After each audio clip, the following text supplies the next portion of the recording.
Good morning and welcome to another episode of Edelweiss Money Konnect podcast, your go-to place for collecting investment gems from stories, conversation, and book summaries. In today's episode, our CEO and MD Radhika Gupta shares with you her viewpoint on the importance of risk in your investment and how to navigate them. No matter what year we were born in, when we look back, we all feel India has come a long way. Think about this. From 2.7 lakh crore of GDP in 1947 to 121 lakh crore today, from electricity in just 1500 villages then to 6 lakh villages now, and from a literate population of only 12% in independence to 74% in 2018. All of us, of course, know that India has an equally long way to go. In 1947, when Pandit Nehru delivered his famous address, he talked about how India was making a tryst with destiny, awaking to a new future. As we look towards 2025, India is on its journey to becoming a $5 trillion economy and will now make an economic tryst with destiny. Momentum, scale, sophistication. And one of the most important parts of this economic tryst will be a multi-fold increase in financial assets from domestic investors. A journey towards financial freedom. From a country of just 11% MF to GDP penetration to a journey of 40 to 50% penetration, which is in line with the rest of the world, we really have miles to go and also grow. An important part of this journey of financial freedom is financial literacy and becoming better and better investors ourselves. I find it fascinating to scroll through history because it is a great teacher. So today I thought I would share 3 of my favorite quotes from history and perhaps what they can teach us about investing. The first quote I want to share. If no one ever took risks, Michelangelo would have painted the Sistine floor, not the Sistine Chapel. The Sistine Chapel, as many of you know, in the Vatican, is one of the world's finest and most famous architectural marvels. A story goes that originally when painter Michelangelo was asked to paint the ceiling of the chapel by the Pope, he refused because it was too risky and too difficult to paint a ceiling. He eventually agreed and he painstakingly drew and painted in different colors on the ceilings for years, to the point where he had back problems. He left a legacy and he left something unmatched. Anything that stands out, anything that is not average, involves taking some risks, and that's also true of money. We have this illusion that fixed deposits, and we are a country with a very large 130 lakh crore FD base, involve no risks. But the real returns, the net of inflation returns in FDs in many years are negative.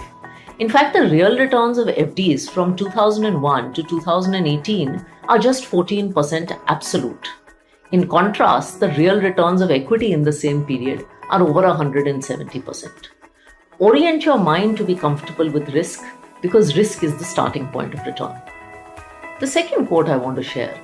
If you're going through hell, just keep going. Said during World War II, hell is something that all of us have experienced.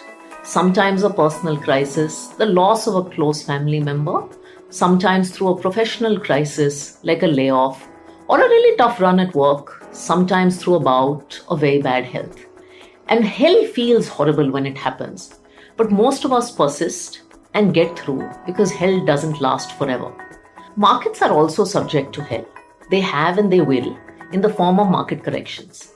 And in that period, there is noise, media, bleeding red portfolio values, the thought about whether we were better off not investing and what we could have done instead. We just have to get through without stopping our SIPs, without deterring from our asset allocations, because every correction does come to an end. And the final quote, history will be kind to me because I intend to write it. India's economic history from 1991 has seen it all. We've seen the 13-day government of Atal Bihari Vajpayee. We've seen the Harshad Mehta scam. We've seen the Kargil war. We've also seen the greatest bull run from 2003, but also the terror attacks in India and the global financial crisis. At the end, markets have delivered a compounded return since 2001 of over 14% on the Sensex. In 1 year, markets are extremely volatile, in 1 day, and even in 3 years. But over 10 years, volatility comfortably subsides. What's important is having control of yourself and your behavior and writing your own investment course and history. Use corrections as an opportunity because timing can help. Your compounded return till today, if you invested at the peak of 2007, would have been just about 7%. But if you had invested in the 2009 lows, it would have been about 13%. Use the power of tools like SIP or dynamic asset allocation funds to take advantage of these times in market history, for instance, so you can benefit from events rather than be rattled by them. I'll end by sharing that as domestic investors in mutual funds, we've come a long way and we should never underestimate it. Many years ago, India was an FII dominated market, and today FIIs share the stage with an equally powerful word, SIP. From 2012, where equity AUM was 83% FII and 17% domestic, we as domestic investors are already 25% of equity assets today, and we will hopefully continue to get larger and larger in this journey towards financial freedom. Happy investing. Mutual fund investments are subject to market risks. Read all scheme-related documents carefully. Don't forget to tune in to the next episode of our Money Konnect podcast. Further, these podcasts are also available on Edelweiss Mutual Fund website, Spotify, Apple Podcast, and Google Podcast for you to listen, learn, and enjoy as per your convenience.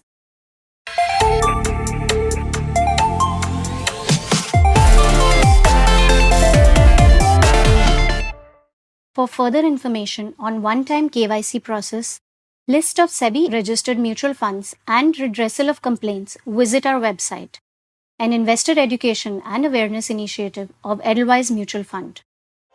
Mutual fund investments are subject to market risk. Read all scheme-related documents carefully.